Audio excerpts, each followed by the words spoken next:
Movie की starting में हमें एक वीडियो दिखाई जाती है जिसमें हम एक फैमिली को देखते हैं, जहाँ पर हम दो बच्चों को देखते हैं जो कि बीच पर खेल रहे होते हैं और वहाँ पर उनके पेरेंट्स भी थे जो कि बहुत ज़्यादा अच्छा टाइम स्पेंड कर रहे होते हैं, एंजॉय कर रहे होते हैं। यहाँ पर सीन शिफ्ट होता है और हम रायन और उसके छोटे भाई डैनी को देखते हैं। यहाँ पर हम उन दोनों की फ्रेंड बॉबी और कैट को भी देखते हैं। यहाँ पर वो किसी जगह पर जा रहे होते हैं, तभी वो वहाँ पर किसी की गाड़ी रुकी हुई देखते हैं और वो आदमी उनसे हेल्प मांग रहा होता है। उस आदमी का नाम फ्रैंक होता है।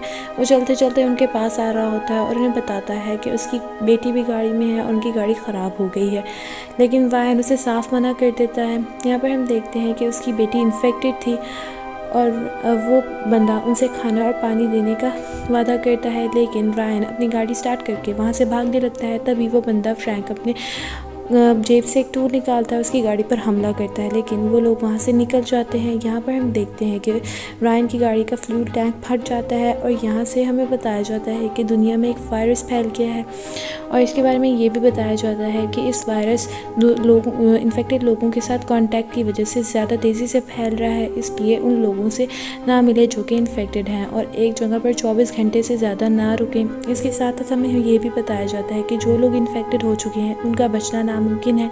इसके बाद हम रायन की कार को देखते हैं जो कि थोड़ी आगे जाने के बाद बंद हो जाती है। इसके बाद डैनी अपने भाई रायन से कहता है कि हमारे पास कोई रास्ता नहीं, इसलिए हमें फ्रैंक से हेल्प लेने के लिए जाना चाहिए, जहाँ पर उनकी फ्रेंड कैट उसे कहती है कि हम ऐसा नहीं कर सकते क्योंकि उसकी बेटी इन्फेक्टेड है। तभी वो सोचते हैं कि इसके अलावा उनके पास कोई भी चारा नहीं है, तो वो मजबूरन गैस लेकर रायन फ्रैंक के पास पहुंच जाते हैं और यहाँ पर पहले तो फ्रैंक को गन पॉइंट करके उसकी गाड़ी छीनने की कोशिश करते हैं, लेकिन तभी फ्रैंक उन्हें कहता है कि यहाँ से थोड़ी दूर एक स्कूल है जहाँ से एक रेडियो ट्रांसमिशन की गई थी और वहाँ बताया गया था कि उसे एक इमरजेंसी सेंटर बना दिया गया है जहाँ पर लोगों को वैक्सीनेट किया जाता है और इस इन्फेक्शन से दूर किया जाता है। और वो बताता है कि वो अपनी बेटी को भी इसलिए वहाँ लेकर जा रहा है और यहाँ पर वो लोग गाड़ी के आधे हिस्से को सील कर देते हैं और उसे अच्छी तरह से सैनिटाइज़ कर देते हैं ताकि इन्फेक्शन ना फैल सके। इसके बाद वो वहाँ से चल पड़ते हैं और यहाँ पर मजाक करने के दौरान गाड़ी डिसबैलेंस हो जाती है और उनका एक्सीडेंट होने से बचता है। तभी वहाँ पर जब वो नीचे उतरते हैं तो कैट और डैनी को वहाँ पर एक गाड़ी दिखती है और जब वो उसे चेक करने के लिए जाते हैं तो वहाँ पर उन्हें एक डेड बॉडी मिलती है और हम देखते हैं कि वो बंदा भी इन्फेक्टेड था, इन्फेक्शन की वजह से मर चुका था। और जब डैनी उसकी कार की चाबी को चेक कर रहा होता है तभी उस आदमी की आंख खुल जाती है और वो डैनी को पकड़ने की कोशिश करता है, लेकिन डैनी अपनी जान बचाकर वहाँ से भाग निकलता है। इसके बाद वो स्टे करने के लिए एक जगह पर कैंप लगाते हैं और यहाँ पर जब डैनी कार पे बैठा हुआ होता है तो वो जॉर्डन से कहता है कि तुम्हारे फादर की तरह हमारे भी फादर थे जो हमें हर वेकेशंस पर टर्टल बीच लेकर जाया करते थे। और यहाँ पर भी पता चलता है कि जो मूवी में पहले बच्चे दिखाए गए थे वो और कोई नहीं बल्कि ब्रायन और डैनी थे और उनको लगता था कि टर्टल बीच ही सेफ जगह है, इसलिए वो सभी लोग वहाँ पर जा रहे होते हैं। अब वो रात को आग जलाकर बैठे हुए होते हैं, तभी वो वहाँ पर देखते हैं कि कुछ गाड़ियाँ उनकी तरफ आ रही होती हैं, जिसे देखकर वो आग को बुझा देते हैं और वहाँ पर छुप जाते हैं। अब सुबह के वक्त वो सभी लोग उस स्कूल के लिए निकल जाते हैं और वहाँ पहुँच जाते हैं जहाँ पर मेडिकल कैंप लगा हुआ था। अब फ्रैंक अपनी बेटी को गाड़ी में छोड़कर अंदर चेक करने के लिए जाता है और वो सभी लोग भी उसके साथ जाते हैं, लेकिन बॉबी जॉर्डन के साथ रुकने का कहती है तो पहले तो उसे ब्रायन मना कर देता है, लेकिन फिर उसके इंसिस्ट करने पर उसे रोकने के लिए कहता है, लेकिन उसे कहता है कि तुम जॉर्डन से दूर रहना। तभी उसे सब लोग अंदर जाते हैं तो वो देखते हैं कि वहाँ पर कोई भी नहीं होता और वहाँ पर कैट जब फ़ोन ट्राई कर रही होती है तो उसे फील होता है कि उसके पीछे से गुजरा है। इसका पीछा करते करते जब वो लोग उस रूम में पहुँचते हैं तो वहाँ देखते हैं कि वहाँ पर एक डॉक्टर है, उसके साथ कुछ बच्चे हैं। अब जब फ्रैंक उससे उस वैक्सीन के बारे में पूछता है तो वो उसे कहता है कि जिस डॉक्टर को तुम ढूंढ रहे हो वो मर चुका है और वो उसे ये भी बताता है कि जो वैक्सीन हम लोगों ने बनाई थी वो बिल्कुल नाकाम हो चुकी है और वो उसे ये भी बताता है कि यहाँ पर सप्लाई ख़त्म हो चुकी है और वो नहीं चाहता कि बच्चे घुट घुट कर मर जाएँ, इसलिए वो खुद और उन बच्चों को पोटेशियम दे रहा है ताकि वो बच्चे आसानी से मर सकें। यहाँ पर ये सब कुछ देखकर फ्रैंक उसे रोकने की कोशिश करता है और एक गन उठा लेता है और फिर गन पॉइंट कर लेता है, लेकिन वो डॉक्टर फिर भी नहीं रुकता और वो पर्दा आगे कर देता है। इसके साथ बाद वो सभी लोग वहाँ से निकल जाते हैं। उसके बाद हम देखते हैं कि जब जॉर्डन और बॉबी खेल रहे होते हैं तो जॉर्डन को ऑक्सीजन की कमी होने लगती है, जिसकी वजह से बॉबी बीच का पर्दा हटाकर उसे ऑक्सीजन पंप देती है और जैसे वो उसका मास्क हटाती है तो वो उसके ऊपर खून की उल्टी कर देती है और जिसकी वजह से वो बहुत ज़्यादा डर जाती है और सारी चीज़ें ठीक करके बैठ जाती है। तभी वो नोटिस करती है कि उसके ऊपर भी खून के कुछ कतरे होते हैं और वो उन लोगों के आने से पहले फ़ौरन से कपड़े भी चेंज कर लेती है ताकि रायन को कुछ भी ना पता चले। इसके बाद वहाँ पर जॉर्डन फ्रैंक से वॉशरूम जाने के लिए कहती है, जिस पर पहले तो फ्रैंक उसे अकेले जाने के लिए कहता है क्योंकि उसे लगता है कि शायद ब्रायन उसे छोड़कर चला जाएगा। लेकिन फिर वो जब चलती है तो वो बहुत ज़्यादा वीक होती है, जिसकी वजह से फ्रैंक खुद उसे वॉशरूम लेकर जाता है। लेकिन यहाँ पर ब्रायन मौका देकर उसका सामान बाहर रख देता है और सबको चलने के लिए कहता है, जिस पर डैनी पहले तो उसे मना करता है लेकिन वो सबको फोर्स करते हुए वहाँ से ले जाता है। इसके बाद वो एक होटल में पहुंचते हैं जहां पर वो चेक करते हैं तो वहां पर उन्हें कोई भी नहीं मिलता, इसलिए वो वहां पर खुशी खुशी रहने लगते हैं। इसके बाद जब ब्रायन पूल की सफाई कर रहा होता है तभी वहाँ पर सिर्फ डेड बॉडी दिखती है, जिसे देखकर वो बहुत ज़्यादा डर जाता है और पूल में गिरने लगता है। तभी वहाँ पर डैनी आता है और उसकी मदद करता है और फिर वो सभी लोग वहाँ पर खुशी खुशी रहने लगते हैं।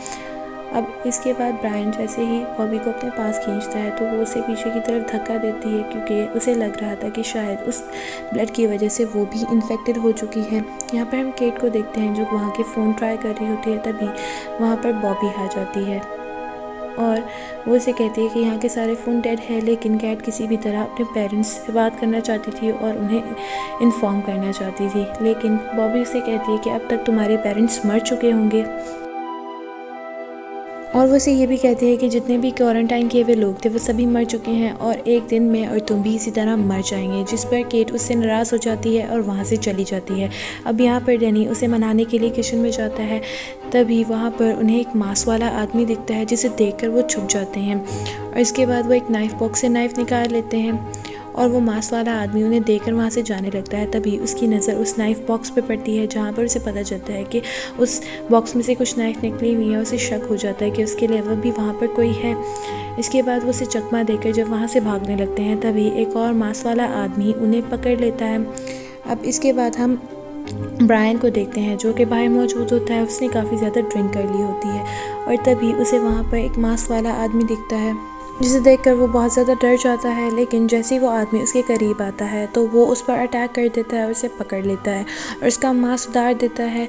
और यहाँ पर हम देखते हैं कि उस आदमी के और भी साथी वहाँ पर आ जाते हैं जो उससे उनके एक और साथी के बारे में पूछते हैं, जिस पर ब्रायन उन्हें बताता है कि उसने उन जैसे मास्क पहने हुए आदमी की डेड बॉडी पानी में देखी थी और वो उन्हें जाकर वो डेड बॉडी भी दिखाता है। जिसके बाद वो हैरान हो जाते हैं कि उनके दोस्त की तबीयत कुछ दिनों से ख़राब थी, लेकिन वो हैरान है कि सूट को पहनने के बावजूद भी वो नहीं बच सका। इसके बाद हम देखते हैं कि वो लोग वहाँ से उनका फ्यूल चुरा लेते हैं और वहाँ पर डैनी और ब्रायन को जाने के लिए कहते हैं, जबकि कैट और बॉबी को वहाँ पर रोक लेते हैं, जिसे देखकर रायन को बहुत ज़्यादा गुस्सा आता है। लेकिन वहाँ पर उनका जो लीडर होता है टॉम, वो भी उन्हें सब कुछ करने से रोकता है, लेकिन वो उसकी कोई बात भी नहीं सुनते और मजबूरन टॉम को भी उनकी बात माननी पड़ती है। इसके बाद हम देखते हैं कि वो दोनों लेडीज़ को चेक करते हैं कि कहीं वो दोनों इन्फेक्टेड तो नहीं। तभी हमें पता चलता है कि वहाँ पर बॉबी इन्फेक्टेड होती है और यहाँ पर ब्रायन मौका देकर वहाँ से भाग निकलता है उन सभी लोगों को लेकर। इसके बाद वो एक गैस स्टेशन पर रुकता है जहाँ पर वो बॉबी को वहाँ से बाहर निकालता है और उसका सामान वहीं पर छोड़ देता है, जिसे देखकर बॉबी बहुत ज़्यादा दुखी हो जाती है। लेकिन ब्रायन उसकी एक भी बात नहीं सुनता। वहाँ पर बॉबी रोती ही रह जाती है। इसके बाद जब वो थोड़ी सी आगे बढ़ते हैं तो उनकी कार का फ्यूल ख़त्म हो जाता है। इसके बाद वो एक कार को रोककर उससे फ्यूल मांगते हैं, लेकिन उस गाड़ी में मौजूद दोनों लेडीज़ फ्यूल देने से इनकार कर देती हैं। इसके बाद जब वो अपनी गाड़ी मोड़ रही होती है तभी ब्रायन उन पर शूट करने लगता है और शूट करने के दौरान एक लेडी की डेथ हो जाती है। इसके बाद जब दूसरी लेडी उस कार से बाहर निकलती है तो वो ब्रायन की टांग पर शूट करती है, जिसकी वजह से ब्रायन इंजर्ड हो जाता है। अब वो उस लेडी को भी शूट करके मार डालता है। इसके बाद हम देखते हैं कि डैनी इस बात पर बहुत ज़्यादा गुस्सा होता है और ब्रायन से उसकी लड़ाई हो जाती है, जिस पर ब्रायन उसे कहता है कि तुम सिर्फ लोगों के सामने अच्छा बनने की कोशिश करते हो। तुम जानते हो कि जिस दिन हम घर से भागे थे कि उस दिन क्या हुआ था। उस दिन तुम नहीं बल्कि मैं मॉम डैड के पास गन लेने के लिए गया था और वो दोनों इन्फेक्टेड थे। और इसलिए मैंने उन दोनों को ही मार डाला और मैंने तुम्हारे से ये बात इसलिए छुपाए रखी क्योंकि मैं नहीं चाहता था कि इस बात से तुम्हें दुख हो। इसके बाद डैनी एक उस गाड़ी को लेकर किसी घर में आ जाता है क्योंकि वो ब्रायन की मरहम पट्टी करना चाहता था। इसके बाद वो देखता है कि उसका फ्रंट वाला लॉक होता है। यहाँ पर वो खिड़की के ज़रिए अंदर आता है और उसे वहाँ पर एक इन्फेक्टेड लेडी की बॉडी मिलती है। इसके बाद उसे एक कमरे से आवाज़ें आती हैं। जब वो उस कमरे में चेक करने के लिए जाता है तो वो देखता है कि वहाँ पर एक डॉग एक इंसान को बहुत ही बुरे तरीके से काट कर खा रहा है। यहाँ पर डैनी उसे देखकर चुपचाप वहाँ से मेडिसिन्स उठाने की कोशिश करता है, लेकिन उस मेडिसिन्स को उठाने के दौरान एक मेडिसिन की डब्बी नीचे गिर जाती है जिसकी वजह से साउंड होती है और वो डॉग डैनी पर अटैक करने लगता है, लेकिन तभी डैनी उसे शूट कर देता है। इसके बाद वो बैंडेज देकर ब्रायन के पास आता है और उसको चेक करता है। तब उसे पता चलता है कि वो भी अब इन्फेक्टेड हो चुका था, लेकिन वो उसके ज़ख्म की पट्टी करके उसे वहाँ से ले जाता है और उसे कुछ नहीं बताता। इसके बाद वो एक जगह पर बैठे हुए होते हैं। इसके बाद हम देखते हैं कि ब्रायन की आंख लग जाती है और डैनी उससे कर लेने की कोशिश करता है, तभी उसकी आंख खुलती है। इसके बाद वो दोबारा से सो जाता है। अब डैनी उससे कार की चाबी लेने की कोशिश करता है और वो कार की चाबी लेकर वहाँ से जाने लगता है केट को लेकर। तभी ब्रायन की आंख खुल जाती है और वो उनसे पूछता है कि वो लोग कहाँ जा रहे हैं, जिस पर वो उसे कहता है कि वो केट को लेकर यहाँ से जा रहा है। इसके बाद जैसे ही डैनी गाड़ी स्टार्ट करने की कोशिश करता है तो उसे पता लगता है कि वो चाबी उस गाड़ी की नहीं है बल्कि किसी और गाड़ी की है। इसके बाद ब्रायन उसे बताता है कि उस गाड़ी की चाबी अभी भी उसके पास है। इसके बाद डैनी उससे उसकी गाड़ी की चाबी मांगता है, लेकिन ब्रायन उसे देने से इनकार कर देता है।